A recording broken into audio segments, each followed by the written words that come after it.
নিত্যানন্দ, আপনাকে জিজ্ঞাসা করবো যে প্যারেন্টস আমাদের কাছে বিভিন্ন রকম আচরণের সমস্যা নিয়ে আসেন।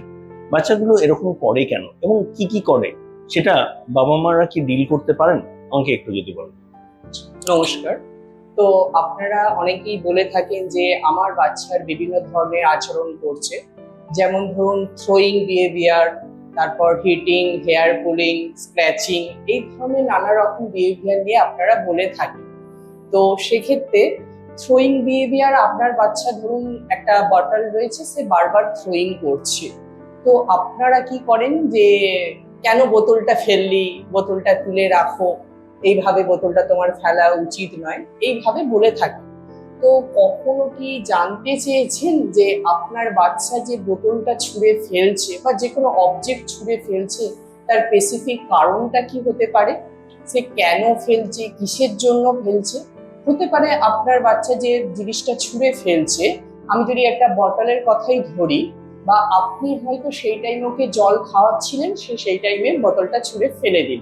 হতে পারে যে বাচ্চাটার সেই সময় জল খাওয়ার মুড ছিল না, হতে পারে বাচ্চার পেট ভার ছিল, আপনার বাচ্চার হয়তো স্পিচটা সেইভাবে ডেভেলপমেন্ট নেই যেটা আপনাকে কমিউনিকেশন করে প্রপারলি বোঝাতে পারবে যে মা আমি এখন জল খাবো না। তো আমাদের বাচ্চাদের দিক থেকে কমিউনিকেশন যদি সেইভাবে ডেভেলপমেন্ট না থাকে, তাহলে আপনার বুঝতে অসুবিধা, আপনি কি চাইছেন সেটা বাচ্চার বুঝতে অসুবিধা, তাহলে একটা আন্ডারস্ট্যান্ডিং এর একটা জায়গা চলে আসছে। তো এছাড়া বাচ্চার হয়তো বটলটা অপছন্দ হতে পারে, জলের টেস্টটা তার ভালো না লাগতে পারে, বা জলের বোতল যেটা রয়েছে, যে জলটা আপনি ওকে দিয়েছেন, হতে পারে সেটা শীতকাল, কিন্তু আপনি হয়তো ঠান্ডা গরম জল মিশিয়ে দিয়েছেন, সেই যে তাপমাত্রাটা সে মেজারমেন্ট করতে পারছে না বা বলতে পারছে না এটা এখন গরম আছে আর একটু ঠান্ডা হলে আমি খাবো।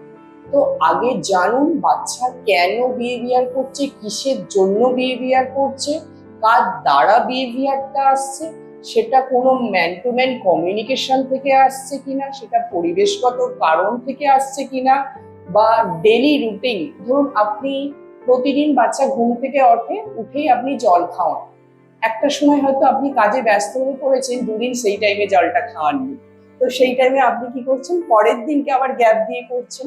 তো সেক্ষেত্রে কি হচ্ছে, বাচ্চার ডেলি রুটিনটা চেঞ্জ হওয়ার জন্য তার অভ্যাসটা পরিবর্তন হয়ে যাচ্ছে। তো সেক্ষেত্রে কিন্তু বাচ্চার এই ধরনের বিহেভিয়ার গুলো আসতে পারে।